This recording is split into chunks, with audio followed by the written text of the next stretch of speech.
Sweetheart. I mean, really. And they were very inspirational kind of people to me because they were, the whole concept of workplace ministry and being salt and light in the world and whatnot. I mean, the Tanners were right there. They were heroes of mine.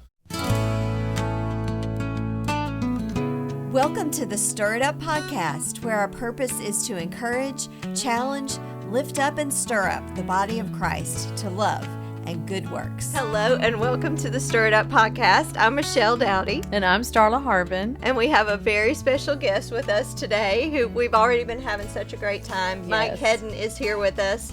He owns Danley Sound Labs on the shirt. DB Engineering.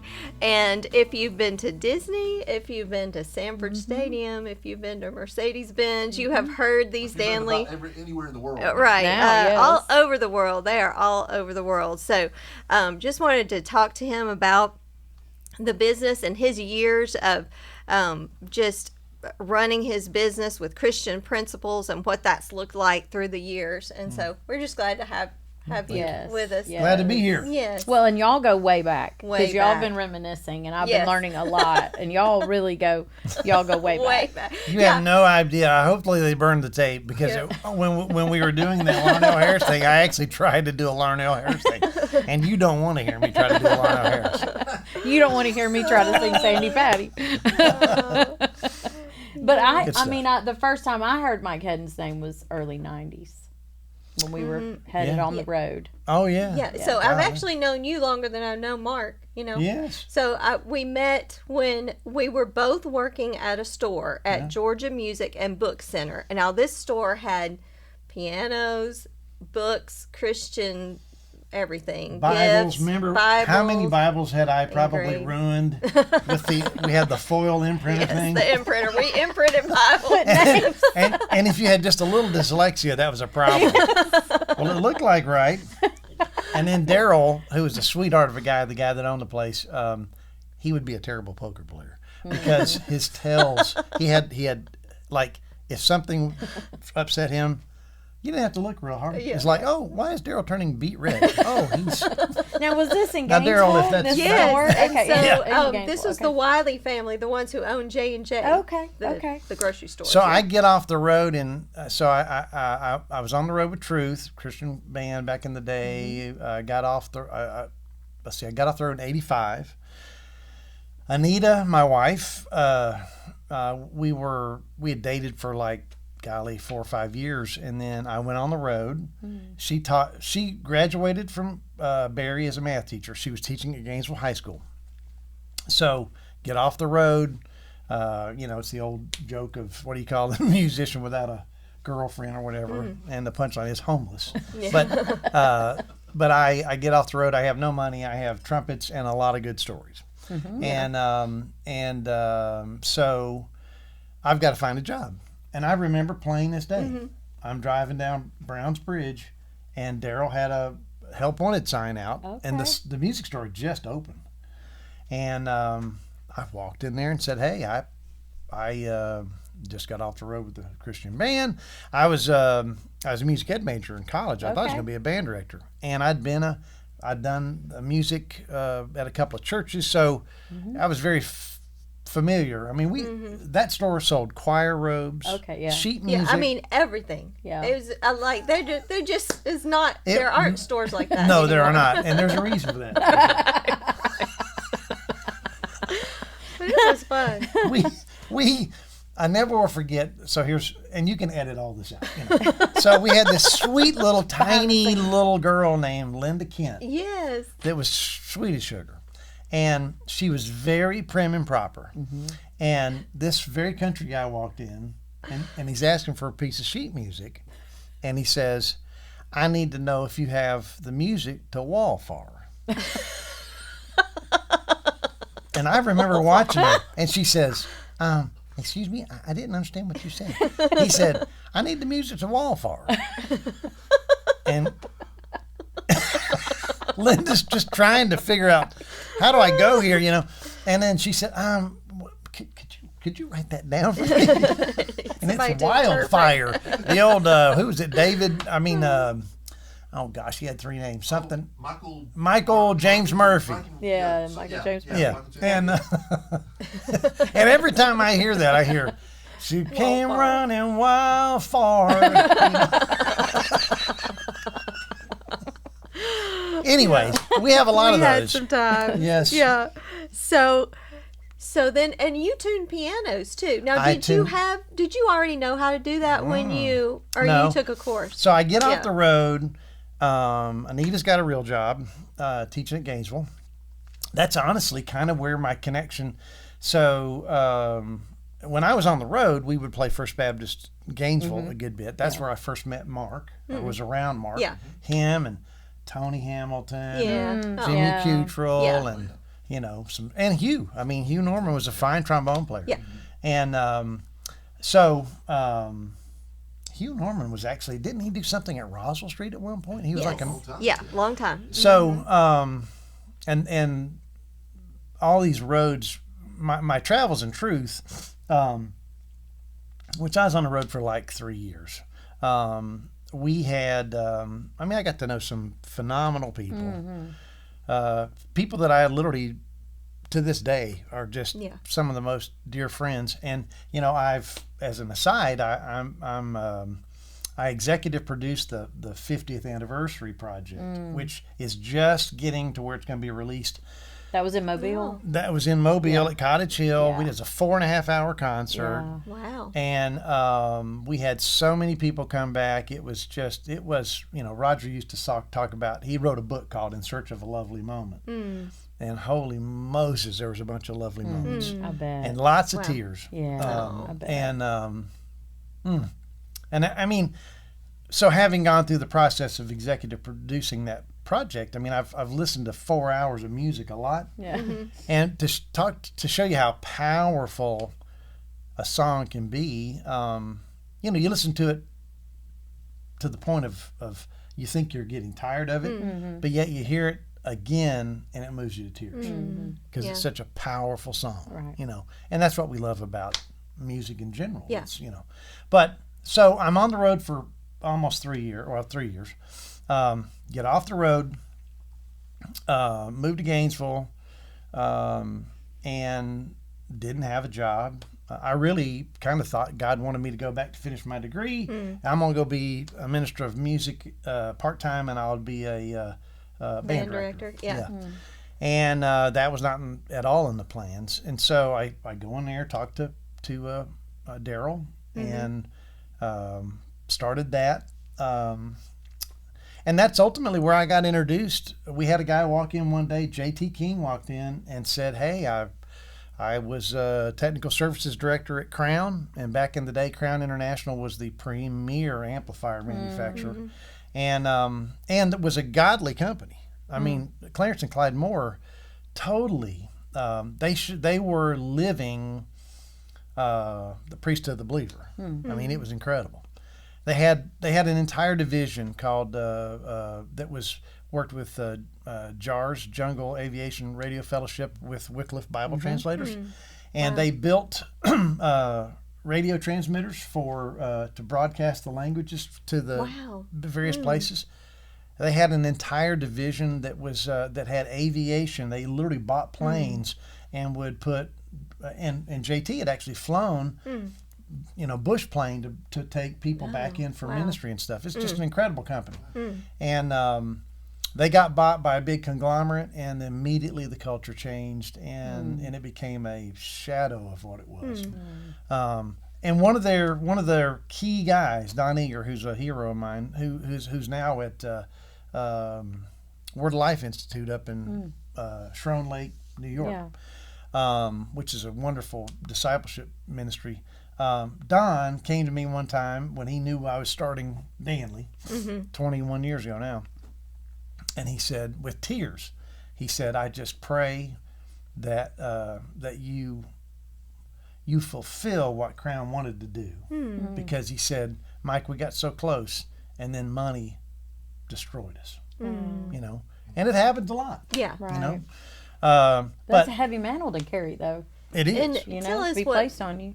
before we started rolling for real, you were telling us the title that you prefer and why. Yeah, So well, tell us about that. people will say, "What's your title?" And this just hit me years ago, but I'm chief steward in charge, so I'm just a steward of what I have been entrusted with, and I think we all are. I mean, honestly, and what's fascinating, the Bible says if you have not been faithful in what's been given to you, the Bible says God, not the devil, God will take it away from you. And why would he do that? Well, because we're not being faithful with it. Because in the parable of the talents, the one that buried it, that didn't use it, you're showing God what you think of what he's given you. And so why should he give it to you? So I really do, so JT comes into the music store. I don't know if this history lesson's all that Yes. important. No, but that was one of my Sorry, questions. I just chased the, I love rabbit trails. Trust me, we're just getting started. Yeah, I'm like, well, just throw it in there. Yeah, you won't have to worry about lubricating your eyes because the eye rolls. You're going to have plenty of lubrication in your eye. And at one point, okay, Mark, turn it off. Can we get the guy out of here? There's a reason why we've never asked him back. But anyways, so JT King walks in, I don't know, probably 3 or 4 or 5 years after the music store started, and says, "You guys ought to start a contracting company." And we're like, and I mean, I had been around that some, and he had been the head of technical services at Crown and had worked on projects all over the world, and so that's what started it. We would ultimately, he was working for a different company here in town doing programming, and JT's family were all old Central Baptist people. His grandmother had played the organ at Central for 100 years, and just sweet folks. But that's what ultimately introduced me to synergistic audio concepts. I mean, literally, God took my life as a professional trumpet player and whatnot, and all of those contacts, and then I meet this guy who's showing me the technical, and then you blend the two together, and that started DB integrations. Okay. It was actually originally was called DB. We had DB audio and video. It's been a handful of different names, and that company's still going good, and they're, goodness gracious, they're approaching 40 years old now. So when did Tom Danley enter the picture? So I, as a contractor with DB, was selling a bunch of different stuff all over. We were working it. Did a lot of church work. We did the Olympic rowing venue in '96. That was kind of cool. And but we primarily had a commitment to help and equip the body to communicate. That's where I met Starla and Russell. And I had so many buddies of mine that were in ministry all over the world. So that was almost like a natural lead generator. I mean, I literally had to stop saying, I'd have friends that say, "Well, why don't you come to Texas?" And I'm like, "Well, I can't take care of you in Texas. Right. Yeah. I'm gonna, we want to let somebody out there help you." But so I had worked, I had found this loudspeaker that was called Servo Drive, SPL, Sound Physics Labs. And that's like 27 years ago or something like that. And just loved the product. That was the first stuff that, that's right, with y'all, that we had. The run, the SPL runts or whatever they're called. And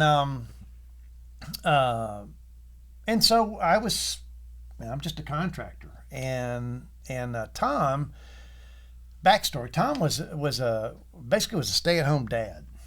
He had 2 daughters that he was raising.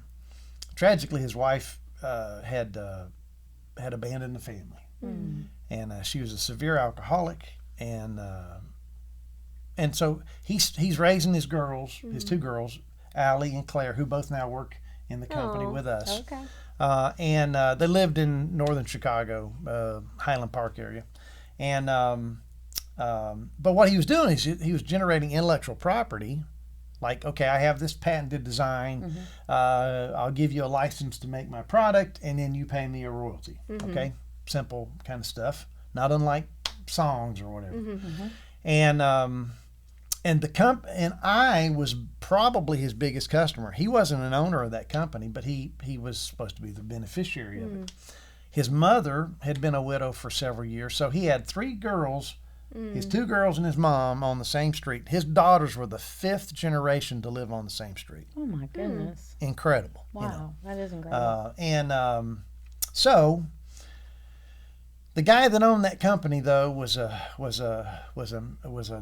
turned out was a very, very evil person. And so he wanted to renegotiate Tom's deal. So what he did was he just quit paying him. And he knew that Tom had really almost no other source of revenue. So Tom would have to come up or he would drown him. Yeah. And so I found that out, and it just infuriated me.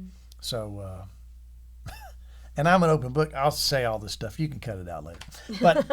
But I'm like, yeah, but you won't.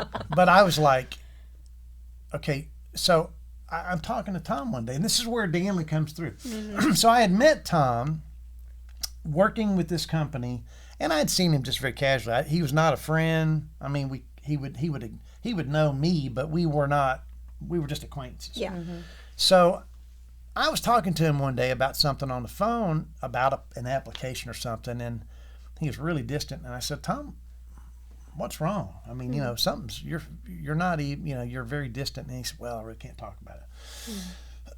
And I said, well, man, I'm a Christian, and if I can pray for you, I'd love to. For now, I'm just going to say, Lord, help Tom, but if I can help you in any way, let me know. Okay. So just a few days later, he calls me up, and he spills the beans about this guy not paying him, and he's worried about losing his house.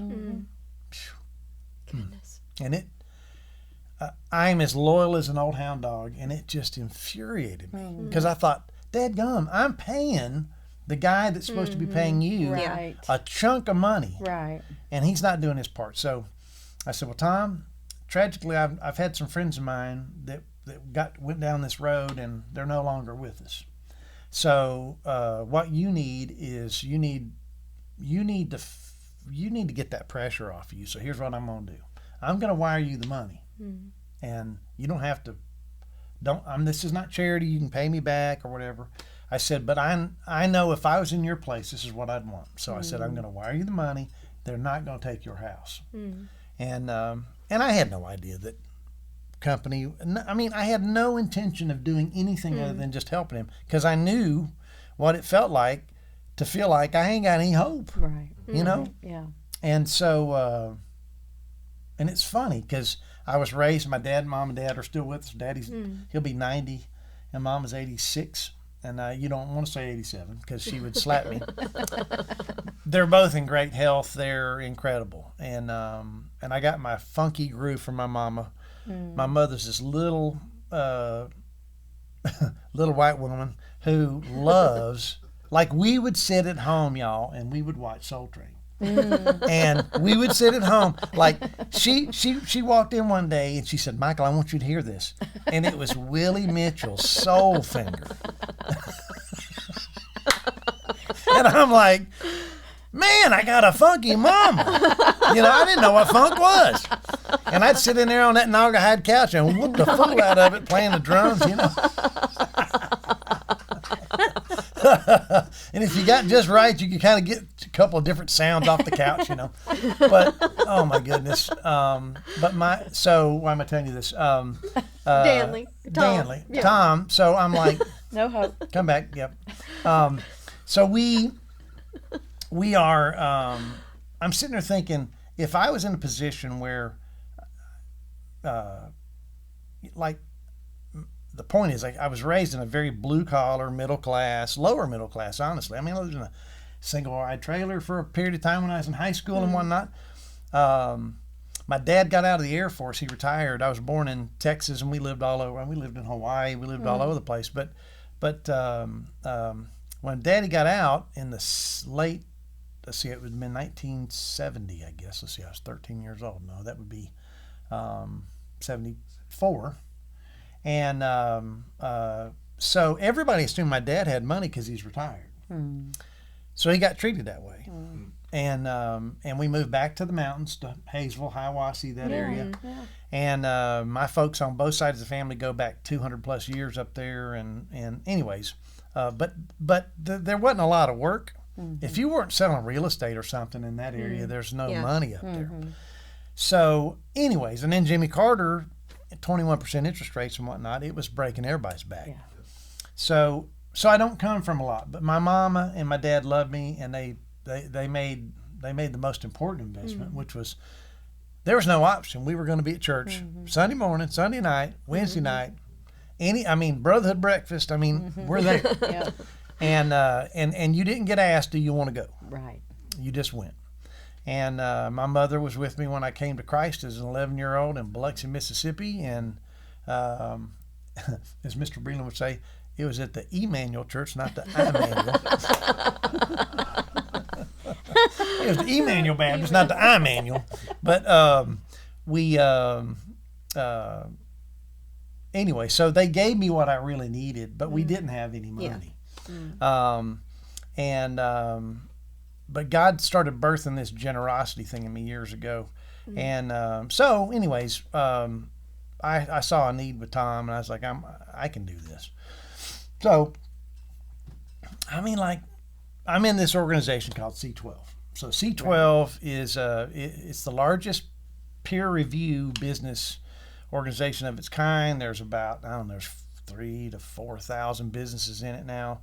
And it exists to see, really it's about the priesthood of the believer. How do we see ministry flow through the workplace? Right. Yeah. Because the work of the church, the purpose of the church is to equip the saints for the work of the ministry, right? And while there's wonderful things that happen on Sunday, man, the bulk of the works better be happening Monday through Saturday. Yeah. That's right. And so, and a lot of people get that contorted, But, so we were,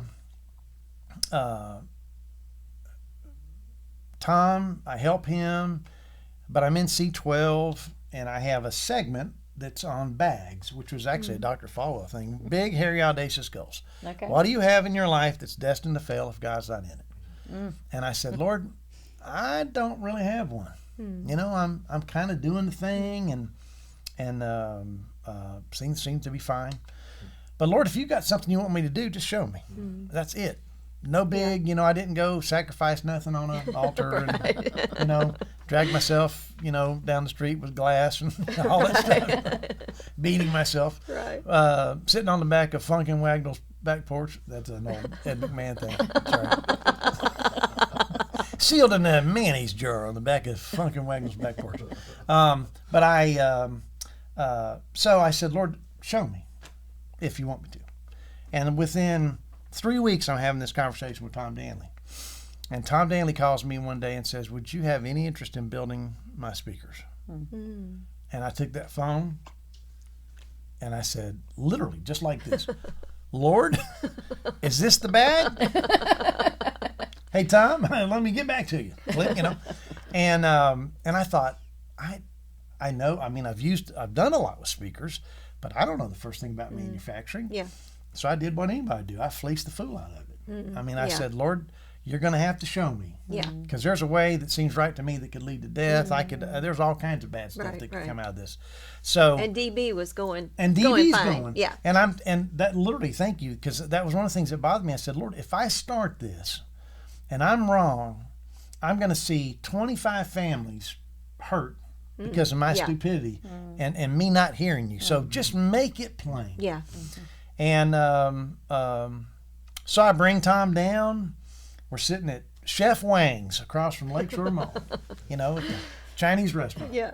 And I said, Tom, the only way I can start a new company, if we're going to do it, is it's got to be used as a platform for ministry. He said, what do you mean? I said, well, and this literally just sort of spilled out of me. I said, well, if we do this, we're going to build a spirit-filled Trojan horse by which we are going to take the gospel to the nations and they'll never see it coming. He's like, what? I said, and then he starts crying. Oh. And I'm thinking, well, I'm blowing this up pretty well before we get started. And I said, well, Tom, where are you with the Lord? And he asked me, he said, when did you become an evangelist? And I said, well, I've had people call me Brother Mike for a long time, but I said, the point's got to be, where are you with Christ, with Jesus? And he said, I got saved in the space shuttle program. He was an aerospace. He worked for an organization called, or a company called Intersonics, which was working on the space shuttle. Wow. And he's a self-taught engineer. Doesn't have a classic education of any kind, but Dr. Patronus, who was the head of the physics department at Georgia Tech for 50 years, Doc told me, he said, Mike, I'm around a lot of smart people, and he said, you don't find people who think like Tom Danley.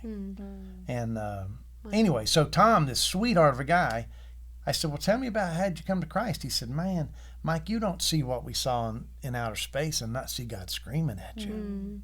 You know, the heavens declare the glory of the Lord. That's right. So I said, so what do you think about my plan? You know? And he's like, man, nothing would make me happier than know we could impact eternity. Oh. So I was like, awesome. So I take him up to Hampton Inn right there by the IHOP. Yeah. And I said, hey, Einstein, you're the brainiac. Lord knows it ain't me. If we're going to do something, we got to do something different. Because if it's not innovative, it's commodity. And that leads to cheap, and we won't be able to make it. So we got to do something different. And I said, good night. And I picked him up the next morning, and he told me, yeah, I got a couple of ideas. And 21 years later, we're still eating off those ideas. Wow. Yeah. It's incredible. So you have the names of some of the speakers, or the Jericho. Yeah, we have Genesis. Jericho's and Genesis horns and Caleb, and we have Exodus, and matter of fact, those names actually led to us getting a phone call one day. This is years ago, and it was will you come do a demo for Prince at Paisley Park? Wow. And I'm like, yeah, right. Who is this? No, seriously. I'm like, yeah, right. Okay, And we did 2 demos for Prince at his What about studios. that? I mean, we went into the holy of holies, and as it were. And you talk about a funky little man. Golly, Ned. Yeah. But it was so funny. We get there, and they're like, they meet us as you drive in. And it was a complex with giant gates and stuff. Yeah. And they said, okay, you can. Do any of you guys have earrings or whatever? And I'm like, no. I'm a Baptist. And No piercing. none that I'm gonna show you at least. But no hardware. Okay. I call them rigging points. You could not have tattoos exposed. You could not have caffeine. You could not have tobacco. I said, what is this guy? Wow. Seventh-day Adventist or very legalistic. Yeah. And they said no pork, all of very like the Levitical law stuff. And the deal was you cannot speak to Prince. And if he speaks to you, that's one thing. And so we walked in kind of like, God, what is this, Dracula or something? Right. Where is he? Oh, there he is. But he's a little bitty guy. But and what attracted him was the names of those loudspeakers. Did he ever speak? Did he speak to you? He spoke to all of us at one point, and what was really cool was he had a see-through. He had a Lexan. He had a Lexan B3 with a Leslie. He had a Lexan Rhodes 88. He had these were classic keyboards, dead on, but you could see through all the works, and just amazing stuff. Wow. He didn't like line array, so he loved our stuff. We did a quad demo for him in his studio, so we had 4 Jerichos surrounding the funky dude, and he loved it. And tragically, that was the tour that he died on. Oh. Yeah. Wow. He was going to take our gear out. Now, this is another funny little story. So I'm sitting there, and I had been told Prince is famously cheap. And he's going to ask for you to leave stuff, and you'll never see it. And so I'm like, thanks for the input. Yeah. So I get there, and my buddy Mo had told me he had played with Michael Jackson on the This Is It tour, or that This Is It DVD. But Mo said, watch him. And I said, okay. So sure enough, we get asked, hey, man, we love your stuff. It'd be great if you guys could leave it. I'm going to take it out on this short leg of this tour, blah, blah, blah. And I came back saying, well, when are we going to get paid? And how are we going to get paid? And they never could commit. And I said, well, you know what we're going to do? We're going to take this home, and then when we get those details worked out, we'll bring it back. And I said, because here's the deal. I got a friend of mine, Mo, that was one of 2 keyboard players on the This Is It DVD. And I said, those guys at that rehearsal, they were going to get paid when they went to O2 or whatever in London for that arena. And so that's the highest selling documentary of all time, and none of the performers got a dime of it on that video. I said, so let me ask you, what's to say the same thing that happened to Michael Jackson couldn't happen to Prince? He could drop dead. Oh, no. So the joke around town is, I killed Prince. Oh, no. Prophet Mike Hedden, send all correspondence to... I spoke what is not as though it is. Praise God. But I didn't kill him.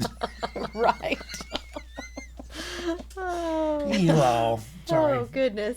So Yeah. where were we? Yeah, the notes are gone. Told you we're done. So we start Danley. You started Danley. Yeah. And the verse that was really given to me, Proverbs 22:29. Do you see a man skilled in his labor? He'll stand before kings.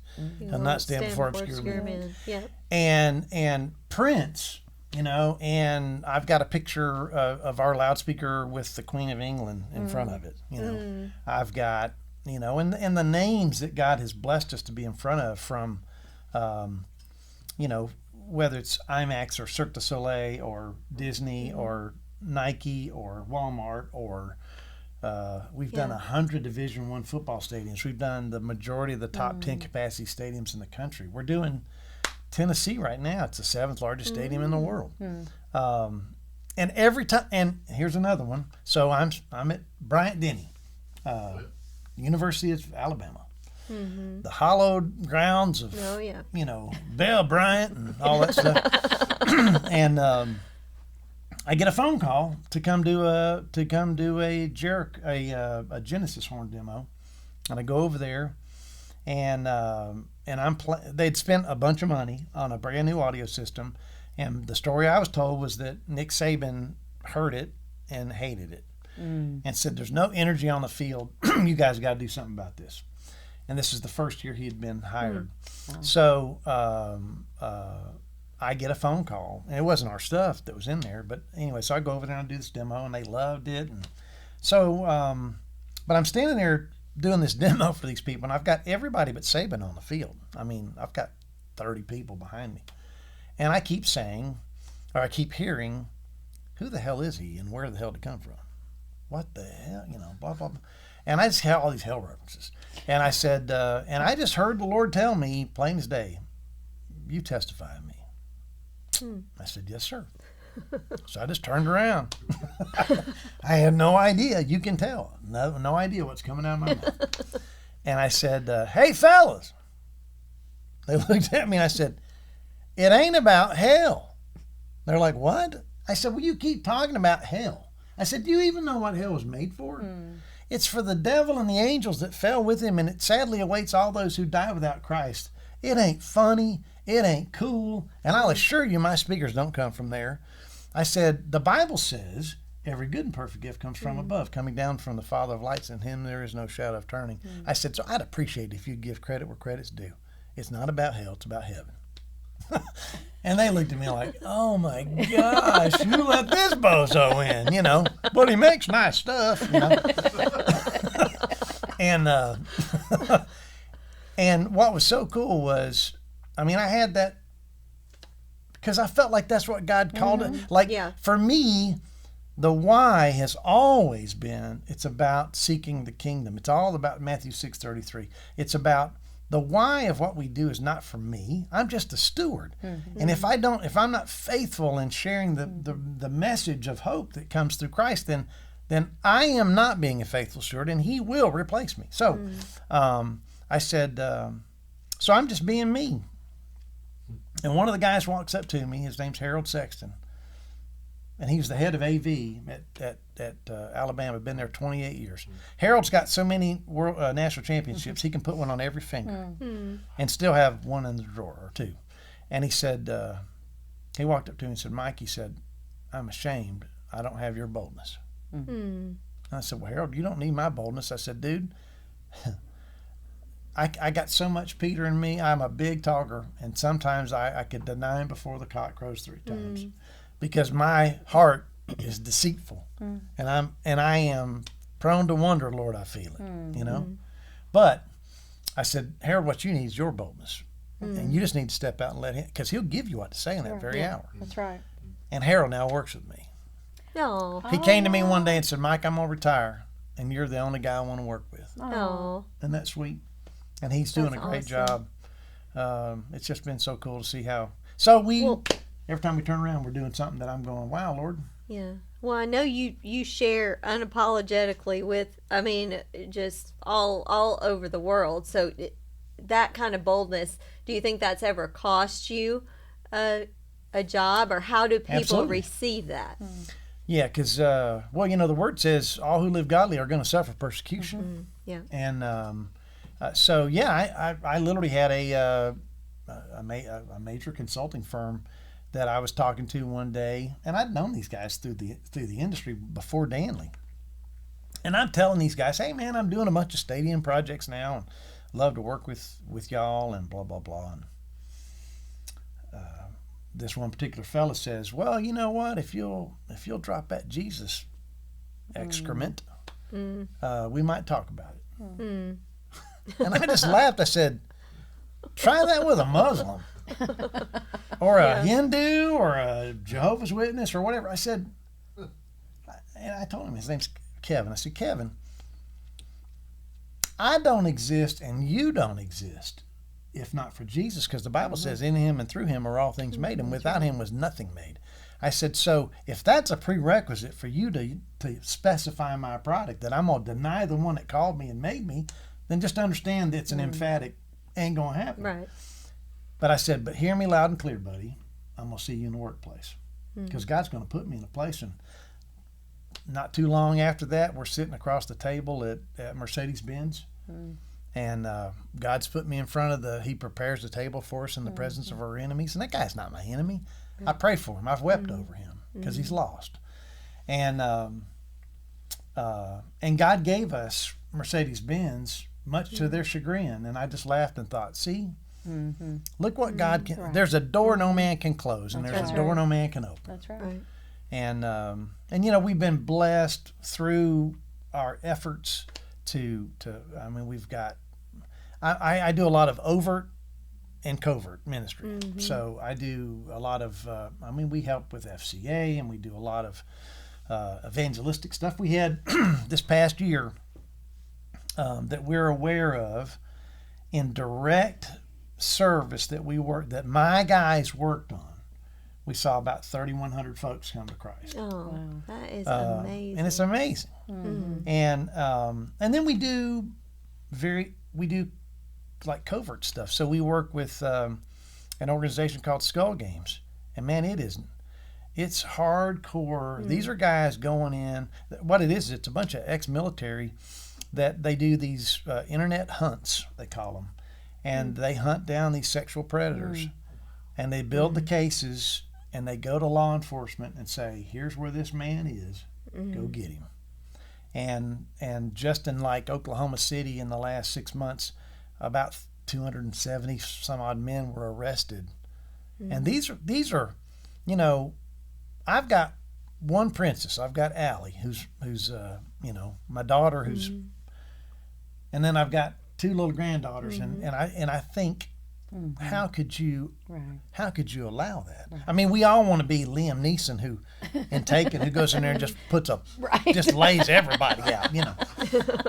Well, so Skull Games allows us to help do that, and that guy that founded it is a Christian and feels like God called him to it. It's a very, very, it's a dark place, because what you see going on, there are right now on the internet, not the dark web, just the internet, there's almost 400,000 ads for sex, and so much of it are people that have no control. They're being trafficked. Right. And then we help with an organization called Water Mission out of Charleston, and their whole focus is bringing sustainable, clean drinking water. The problem has grown since they started 20 years ago. The Greens, Dr. Green and his family started it, and there are 3 billion people in the world that don't have sustainable, clean drinking water. And to ladies, it really hits, because like in sub-Saharan Africa, a little girl, when she's big enough to carry a jug of water in her head, she starts walking, and she walks sometimes between 5 to 10 miles a day to go get water and come back. Yeah. And she'll do that till some, pervert chieftain marries her or rapes her at 7 or 8 or 9 years old. And then she'll carry water the rest of her life. Well, with Water Mission, they can come in and put sustainable clean water in the village, and overnight those little girls can now go to school. Yeah. I mean, it's just it's generational changes. Yeah. And even the water they're carrying is not clean water. It's It's terrible and water. and a lot of that's a great point. Yeah. Starla, a lot of very well-intended people will say, well, we'll put a well. We'll go over and dig a well. Yeah. The problem is, if it's not sustainable, something happens to the well, it gets corrupted, whatever, and then in some cases they're as bad off as they were to start with. Yeah. The Greens, Dr. Green that started it, is a civil engineer and had done a lot of municipality water type stuff. So they actually have satellite communication. So when they monitor every well they've ever put in, and but they build these little micro businesses. So that village makes money off of the well, which then allows them to have enough money to help have the parts. So they're empowering these people. It's not just a giveaway. It's it really is a growing them up, and it's just fantastic. So we do a bunch of all the above. Yeah. Wow. Well, this has been so good today, just to hear the backstory and hear what y'all are doing. It's just really inspiring. And that's the name of our podcast is Stir It Up Podcast from Hebrews 10:24. Let's consider how to stir each other up to love and good works. Amen. So you have stirred us up today.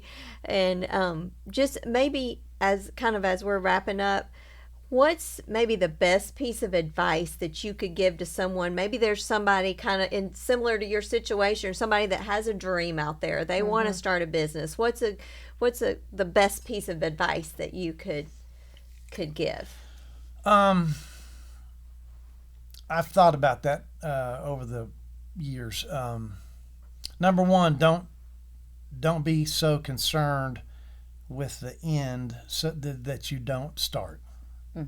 A lot of people are so worried about, what could happen, that they never start. I think when we look at Jesus walking on the water and Peter, and every sermon you ever hear, they beat up poor old Peter. Took his eyes off Jesus. There he was falling in the water. Well, you know what? Best I can tell, he's the only man that walked on water. Everybody else is in the boat. Right. And they're had to all, get out of the boat, Lord, don't you care that we drown? I'm sitting in the boat with you. I mean, I don't know what in the world's wrong with you people. I might have picked some better wrong people. But, so Peter, I want to live my life where I'm not afraid and I'm getting out of the boat. Right. Yeah. I mean, the world, it was Teddy Roosevelt said years ago that it's better to be counted among the few that experience great victory with maybe sad defeat than to live in the gray twilight of the masses who go through their lives having experienced neither. Yeah. You know, God did not call us to live a mediocre life. Yeah. And there's greatness in us, and not because of us, it's because he put it in us. And I do think we have to be careful that, going back to that stewardship thing, are you being a faithful steward of what God's entrusted to you? Because if you are, he owns the boat, he owns the cattle, he owns the lake, he owns so if he says, come to me, yes, sir. And so don't be afraid, get out of the boat. And he'll give you everything you need to accomplish all he's called you to. That's right. And his burden is light. It ain't heavy. If it's all heavy and burdensome, the Spirit of God always convicts specifically. He doesn't convict broadly. So if you feel all nasty and guilty, then that ain't the Spirit of God. Get out of the boat.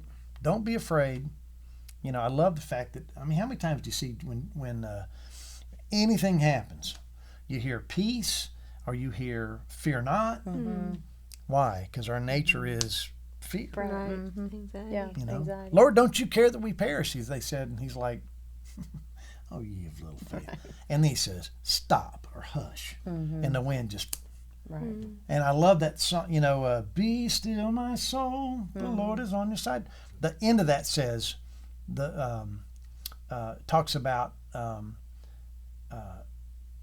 the wind still knows his voice when he walked among us. I just butchered that, but the fact of the matter is, that voice that said, that spoke the world into existence, and that world that said, peace be still, and that voice that said, Lazarus come forth, and that voice that said, it is finished.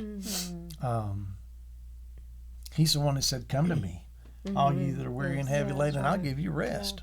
And I've called you and ordained you. Like one of my favorite passages, and I'll hush, Ephesians. That's what I was going to ask you. What's your favorite Okay, passage? that's good. Yeah. I got a pile of them. You ain't got time. But I do love, we are his workmanship, created in Christ Jesus for good works, which he ordained beforehand that we would walk in them. So how can I take credit for something that That's right. it's his workmanship, Yeah. right? And so all we're doing is walking in the works that he's called us to. Yeah. And again, I don't. So if God's called you to something, don't be afraid, because the one that spoke the world into existence is going to make that stuff plain for you too. No, that's such a good word. word. Good So word. Good way to end. Well, and I had not mentioned this to you, but Wait, let's just see how this goes. behind the door number 2, it's a new car. So when we have guests, or every episode, we share a recipe, some kind of recipe. I did not tell you this, but I have seen pictures of the Hedden's Low Country boil. Yeah. Would you like to share what goes on with the Low Well, Country the low boil? country, the funny thing is, what I do, my specialty is, I'm a steak guy. Okay. But I like a low country Okay. boil too. Lay it on us. Okay, so first of all, starts with a great piece of meat. Yeah. And I use locally grown beef. David Sharpton who's the David. Yeah. What a great guy. He was at Hebron for years, and he's been at Maysville, and now David has sort of he's retired sort of. He's a dear friend. But they have an amazing cattle farm, and I get a beef from him about every year. So you take a really good piece of meat. The key is I do a dry rub, and I actually dry rub, and I let them sit for almost a week. Wow. Not outside. Right. In the refrigerator. Okay. That would be it. Anyway, so you start with a great piece of meat. You dry rub it, and then I have a pellet grill. So you cook it for like an hour at like 220. Bring it up slow. Get it up to about 125, 130. Because I'm a medium rare person. Matter of fact, if y'all know who Arlene Thomas is. Oh, yeah. So Arlene Thomas I love her she and Ken are two of my best friends. Right. But Arlene does not understand a good piece of meat. So she she a eats well it. done girl? Oh man, boy. she just kills it. Just eat the charcoal. Come on. Yeah. but we so I bring it up to about 125, 130, because 130, 135 is medium rare. Then I take I've got a torch, and you put butter on top of it, and you sear it, and man, it puts a charred edge, like a crunchy on it. Nice. Oh my gosh! So you guys So need how to come much over. butter? All I can put on there. Okay. Like I grab a stick, Okay. and it is fantastic. Yeah. So Okay. y'all, I mean, seriously, podcast or no, you're welcome to come to my house anytime, and I'll cook you a steak. If I'd known you was coming, I'd have baked a cake. Well, this has been so good today. Yes. Just to get to visit and remember some things and talk about some good Y'all old are times. sweet folks, and I have I'm grateful that you let me come. Yeah, and I be a know part of people will be encouraged by Yes. everything you said. So Well, And some of Appreciate it. some of these clips may make it behind the scenes on our behind the scenes page. really behind, like cutting room floor. No, it was wonderful content. Thank you, Well, Mike, thank you. for being on the podcast You're today. quite welcome. much. My pleasure. We'll see y'all next week on the Stirred Up Podcast. All right, y'all are sweet. Thank you for joining us today. May the grace of the Lord Jesus Christ and the love of God and the fellowship of the Holy Spirit be with you all.